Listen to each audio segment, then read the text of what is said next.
Welcome back to Unleash Beauty, the podcast by Bark and Beauty, where pet care meets pure pampering. We are ready for another deep dive. Hello, everyone, and welcome to Unleash Beauty. My name is Yuliia, and I'm the founder and certified groomer at the Bark and Beauty Wellness Grooming Studio here in Adlisville, Switzerland.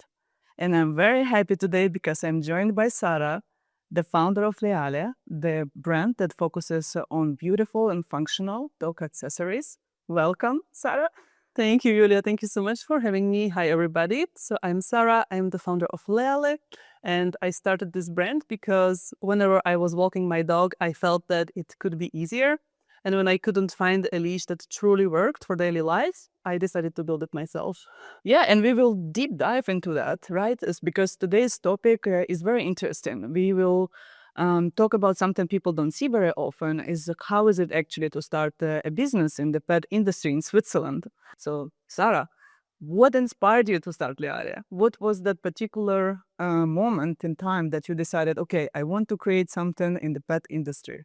Yeah, I mean, the idea came a little bit naturally because we have dogs in the family. And whenever I was walking our dogs, I felt that I would like a dog walking solution that's a bit more, let's say, designed with both the owner and the dog in mind. Something that is functional, made for daily life, and aesthetically pleasing.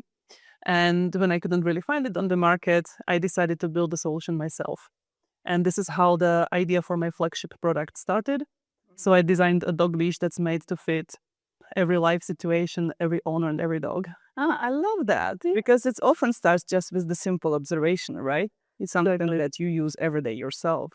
For me, for example, as a medical doctor specializing in dermatology, but I also loved animals all my life. I have animals all my life in the family as well. Yeah. And we had so many of them, even though we were living in the concrete jungle of a city.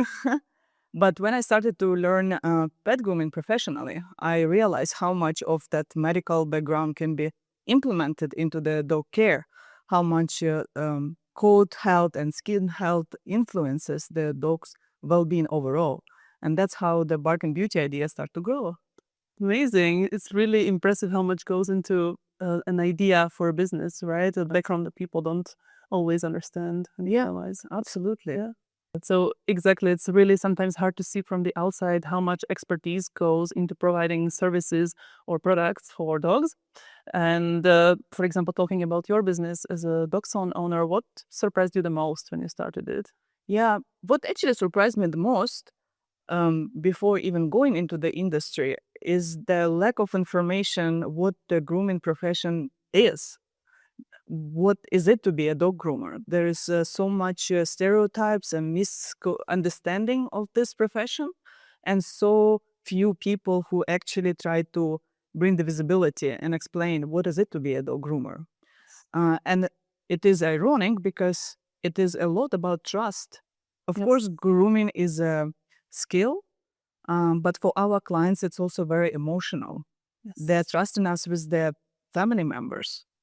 So very often for people, it's not just to choose the salon which is nearest to them or price is convenient, because people want to be heard, they want to feel safe, they want to be understood, and want to see that it's really matters and you really care about their dog. Yes. And as it is a service industry, word of mouth matters so much. Of course, we can do marketing, and of course, marketing is super important. Yep. But one happy client then who can write a nice review or recommend to the fellow dog owner gives the most powerful impact. Yes. And a lot of people sometimes underestimate that reputation you build is actually your power engine in this industry. Yes, exactly. I mean, I remember when I brought Wendy, it's like leaving a family member. Yes, such a So that's why the trust is so important. It's not choosing who is closest to you, it's choosing who you trust the most to leave your beloved animal. baby. Absolutely. Yes, right? I'm sure with your brand it's the same, but in some way it's also opposite. Exactly. Exactly.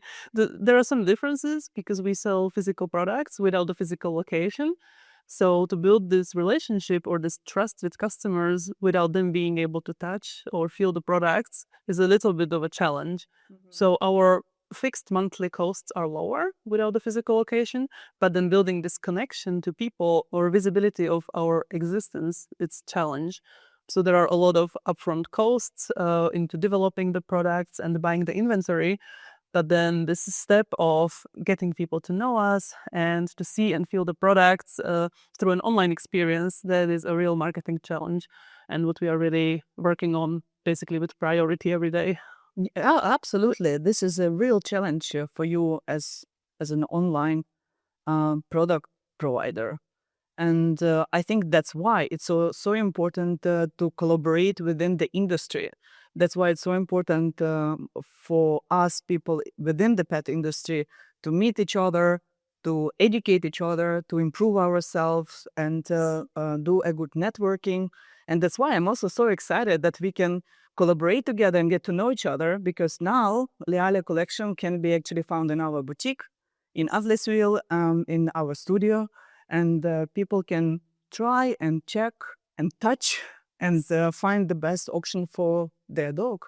Yes. Yeah, I mean, that's really an excellent, space for collaboration, but also this end-to-end experience for customers who come here to have their dog taken care of, but then they can leave with some cool accessories as well. Yeah. Okay, so speaking of collaboration between product and service-based businesses, is there anything that really surprised you about Switzerland or running your business in Switzerland specifically? Yes, actually. A lot of things surprise me of opening a business in Switzerland. Yeah. But about going back to grooming specifically, um, dog ownership in Switzerland is quite strictly regulated. To be a dog owner, you have to adhere to specific rules and registrations and regulations, and the whole process is in place. The grooming, on the other hand, is not regulated at all. So, in practice, anyone can open a grooming salon, even without any understanding of the dog anatomy or behavior, or say it's handling the dogs, the coat types, or proper care. So, choosing and finding a groomer in Switzerland is really about education, doing your research, and building the trust and knowing the people behind the service whom you're trusting your fur baby Yeah, I mean, for the grooming. it is really surprising for me, given how heavily regulated almost everything is in Switzerland, and then such an important thing that's so related to your dog's health would not be regulated. This Right? is something I learned from you, and that's why I'm so overly careful now about who takes care of Yeah, my because you automatically think it should be regulated, right? Because when you bring something to service, you just assume it's regulated, right? And that was real surprise for me. And I hope it's gonna change in the upcoming years. So I think that's kind of very important to bring the visibility to that aspect as well. Yes, exactly. Of the yeah, of the good professional grooming.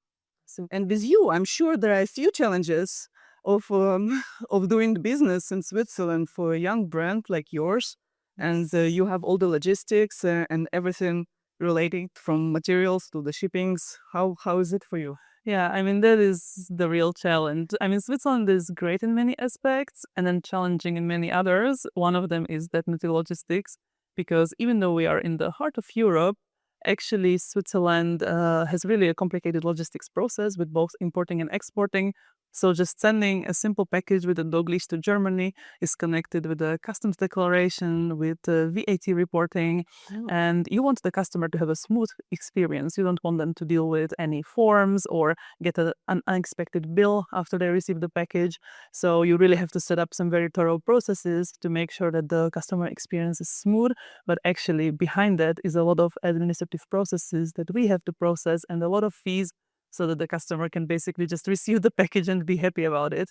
And you don't know this until you launch the business. So it's actually a real challenge.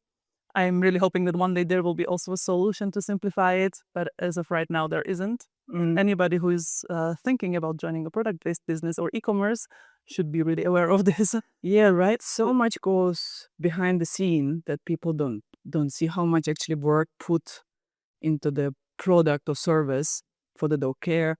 And it's all behind the scenes. So people don't see it, they won't experience the best possible way Exactly. the product they're choosing for their dog or the service they're choosing. And so yeah, it's a lot of complex issues to overcome, but it's totally worth it because what you're producing is so functional and beautiful. It's appreciated by so many customers. And of course, when people see that it's a Swiss brand with thought in mind, they always want to have it, even if they need to wait a little bit if it's outside of Switzerland. But hopefully, this logistics would improve as well this time. Exactly, exactly. Yeah, and also, the new level of expertise you're bringing to the grooming can really show people that it can be done with lots of love and lots of care. So also from any aspiring founders, you can build with love and care, and then it will really show in the way a Yeah, customer is perceived. thank you so much. Oh my goodness. So I think the one final conclusion of both our stories is basically that it's all about the quality of work that you put in front, the standards you develop, and the trust you build with your customers and clients, right? So without that, that's basically the foundation of any business Exactly. starting in Switzerland. And I'm really excited where this journey will take us. Me too. Thank you so much, Sara, for joining me today. And thank you, everyone, for listening, Unleash Beauty. And we see you in our next episode. Thank you. Bye. Bye. We will be back with more tips and tricks for keeping your pets happy, healthy, and looking their absolute best. Until then, happy grooming.